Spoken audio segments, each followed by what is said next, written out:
considering that, let me help you to understand what the real world is like, okay? Tesla is laying off. But it's not just Tesla. Apple's recently laid off some employees. There's been layoffs across the board. But not only has there been layoffs, what I've seen is that there's a lot of people that tell me, Anton, it's tough out here. It's hard out here for a pimp when you're trying to get that money for the rent. It's hard out here for a pimp. That's what they telling me. I said, is it hard out here for a pimp? I'm going to get to that well-building journey. I appreciate you. I said, it's hard out here for a pimp. You ain't know, eh? You ain't know, yeah? King Stennis, you must not be a part of the bag chasers. We've divested from Tesla so long ago. Actually, it might even be a buying opportunity right now, but that's neither here nor there. We're going to discuss that in the next Stock Club. Make sure y'all tap into the Patreon. Link is in the description as well as pinned to the top of the chat. Check it out. Tesla has laid off thousands of employees, which equates to around 14,000 jobs nationwide. These layoffs directly impacted Tesla workers in Central Texas. 6 News anchor Adriana Alexander spoke with a now former employee who says this layoff comes as a real surprise. Adriana, we hate to see it. Definitely hate to see it. I spoke to a former Tesla employee at the Gigafactory near Austin earlier today. They had to remain anonymous because they signed a non-disclosure agreement with the company. But they said when they went to clock in to work this morning, it didn't work, and an email followed an hour later saying they were terminated. CEO Elon Musk sent out a memo to employees saying the company is preparing for its next phase of growth, citing cost reductions and increasing productivity as driving factors. Tesla reported car sales were down 9% in the first quarter this year compared to last year, as there's more electric car competition on the market. For this employee, them and their co-workers assumed they were being transferred to a different department, not knowing they would be losing their jobs and never returning. We thought we were going to Cybertruck. That's the new department that the new vehicle we're building. They've been rounding people up to go up there because they just opened night shift. I got my first apartment working at Tesla. I just got my first car. Like, you know, I have bills. I have a life, actually, outside of work. And that's what they never understood. Now, we don't know exactly the number of layoffs that occurred at the Gigafactory. That former employee, as well as dozens of others on social media, just wished for a heads up so they could have prepared to find another job sooner. Chris? Yeah, you feel. Nope, that's not how it works. Usually what happens is you don't know that the layoffs is coming. They just wind up hitting you in the face like a Mack truck. Boom. You don't know that the layoffs is coming. Nope. You know the funny part about this all is we also got the UAW trying to mobilize and unionize Tesla. Good luck with that. But you know, layoffs, especially in the auto industry and in the manufacturing industry, is as old as time itself. I mean, since at least, 1908, layoffs has always been a part of it. And I don't think that it's just because sales is down 9%. I think it's because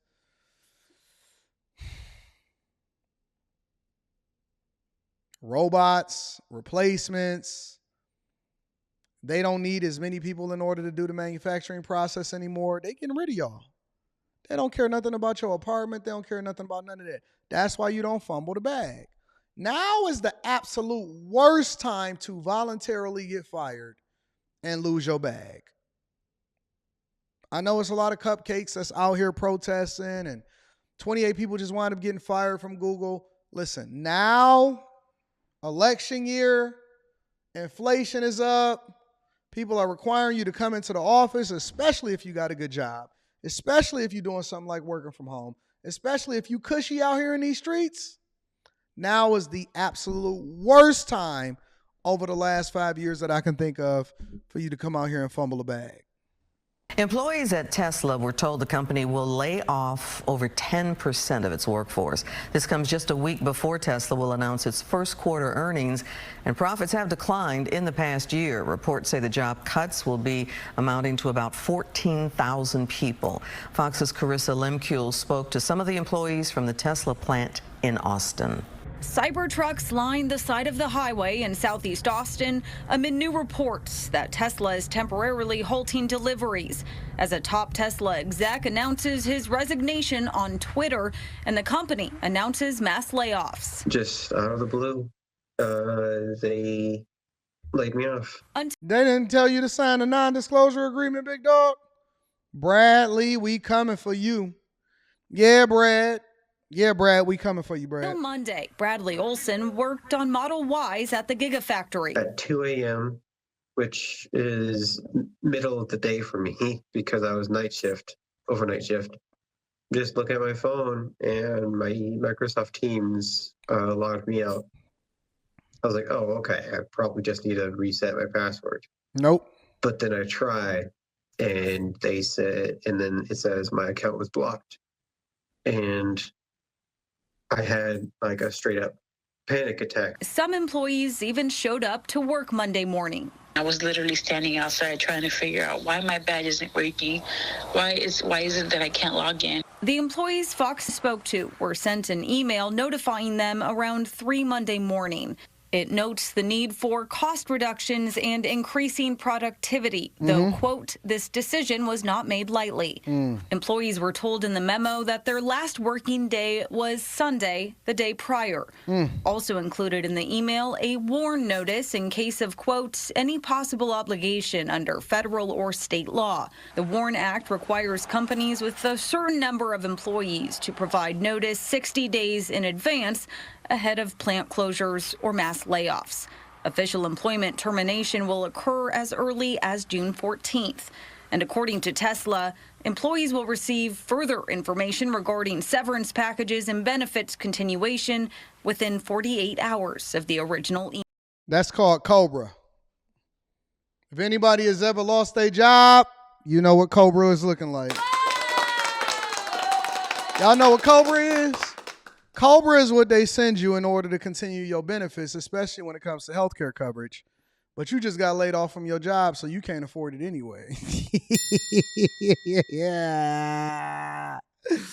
Yeah, I done been there back in 2008. They say, here, man, here's Cobra. This is a continuation of your healthcare coverage, and if you want to keep your benefits, you can continue to pay for it separately out of your own pocket. I said, man, I ain't got no job. I ain't got no job. How I'm going to be able to continue the coverage with no job, man? Yeah. A lot of people not. I didn't even know if they still had Cobra. It's been so long. It's been so long. I promised myself after 2008. I personally promised myself after 2008 that I would never. Maria Lovely says, stop laughing at people's pain.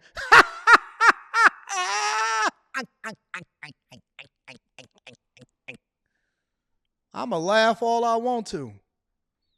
Don't laugh at people's pain. Shut up, Cupcake. Let me get you on a big screen since you want to tell people what to do. Oh, you a toughie, huh? Oh, you a tough one. Must be new around here. I'm not sure if I've ever heard of you before, Maria. Don't laugh at people's pain. Listen, if you're going to be around here, you're going to have to get some thick skin. If you're going to be around here, you're going to have to get some thick skin. We don't care about feelings over here. We only care about the results.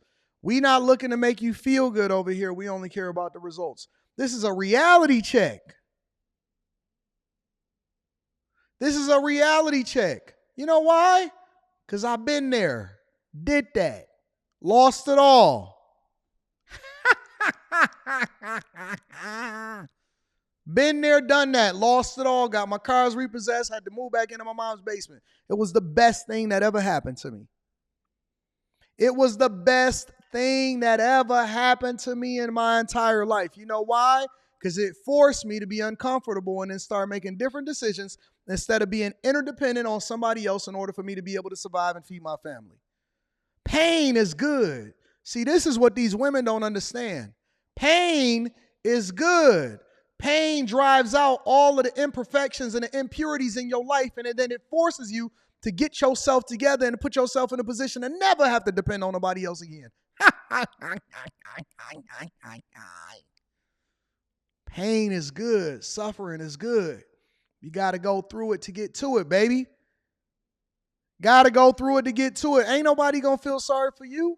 You mad at me or you mad at Tesla for laying you off? You mad at me or you mad at Google for firing you? Listen, that same energy that you got directed about being worried about whether somebody care about you, you need to channel it and dedicate yourself into finding yourself and putting yourself in a position to where it never, ever, ever, ever, ever happens again. I promised myself in 2008, I will never, under any circumstance, ever be under duress and put my fate in the hands of somebody else.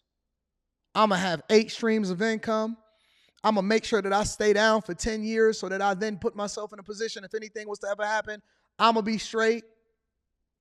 I'm going to stay down. I'm not going to adjust my lifestyle to what my income is. I'm going to completely remix what I thought that success looks like. I'm not going to be sitting here waiting on no company to lay me off, hoping that I still got a job, still showing up to the door. No, listen, I'm going to get as much money as I can, and I'm going to look at it from a business perspective, and then I'm going to gird up. I'm going to gird up, and I'm going to be in a position of power.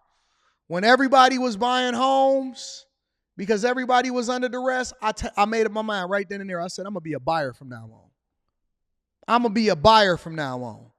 I see buildings going up. I see opportunities. I'm always at the forefront. I want to participate in the conversation. It is a growth opportunity. Other people's pain is our profit from now on because we're not going to be on the outside looking in. We're going to be on the inside leveraging.